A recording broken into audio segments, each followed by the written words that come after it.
नमस्कार, आप देख रहे हैं लोक सेवा न्यूज। मैं हूं आपके साथ रजत त्रिपाठी। हमारी तरफ से भारोत्तोलन में रजत पदक जीतने वाली मीराबाई चानू को बहुत बहुत शुभकामनाएं।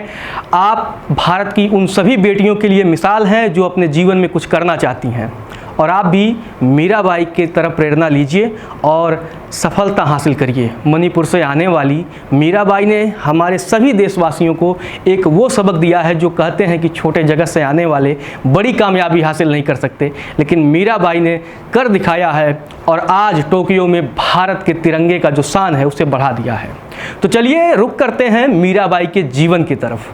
टोक्यो ओलंपिक में भारत के लिए पहला पदक एक ऐसी लड़की ने दिलाया जिसे बचपन में अपने माता पिता की मदद के लिए लकड़ी के गट्ठर उठाने पड़ते थे।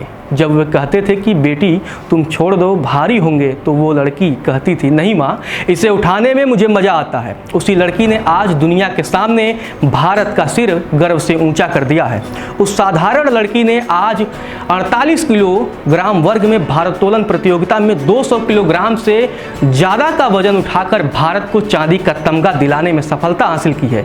जी हाँ, हम बात कर रहे हैं मणिपुर के एक साधारण से गांव की रहने वाली मीराबाई चानू की।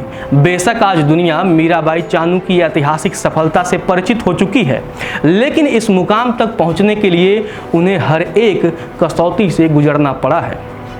8 अगस्त 1994 को मणिपुर के नोंगपे काकचिंग गांव में जन्मी मीराबाई चानू को भी आम लड़कियों की तरह अच्छा खाना, नाचना और गाने पसंद हैं, लेकिन मेहनत और हौसले के दम पर उन्होंने ओलंपिक पदक हासिल कर अपना नाम स्वर्ण अक्षरों में दर्ज करा दिया है।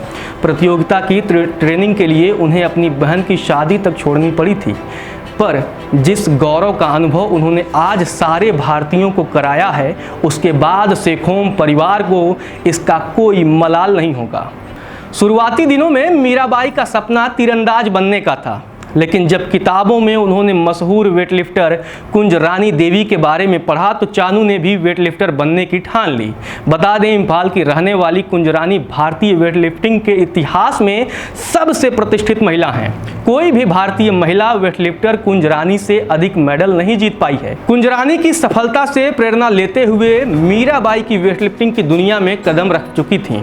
गरीबी में पली बड़ी मीराबाई को बचपन में जलावन के लिए पहाड़ों पर लकड़ियां बीनने जाना पड़ता था। सिर पर लकड़ियों का गट्ठर बांधकर ढोने वाली मीराबाई के सिर पर अब ओलंपिक का ताज है।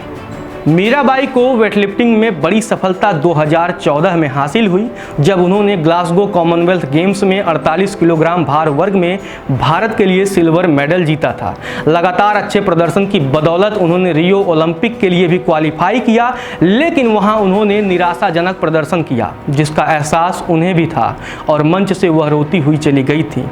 रियो ओलंपिक के बाद चानू निराशा में डूब चुकी थीं, लेकिन वक्त के साथ उन्होंने खुद को संभाला और अपनी मेहनत को जारी रखा। 2018 के कॉमनवेल्थ प्रतियोगिता में उन्होंने गोल्ड मेडल जीतकर रियो ओलंपिक की निराशा को तो दूर भगाया, लेकिन अभी और असली मुकाम पर पहुंचना बाकी था, जिसे उन्होंने टोक्यो ओलंपिक में हासिल कर लिया है। 2018 में मीराबाई चानू ने सोशल मीडिया पर एक लाइन लिखी थी जिसमें उनकी सफलता के राज भी छिपे थे।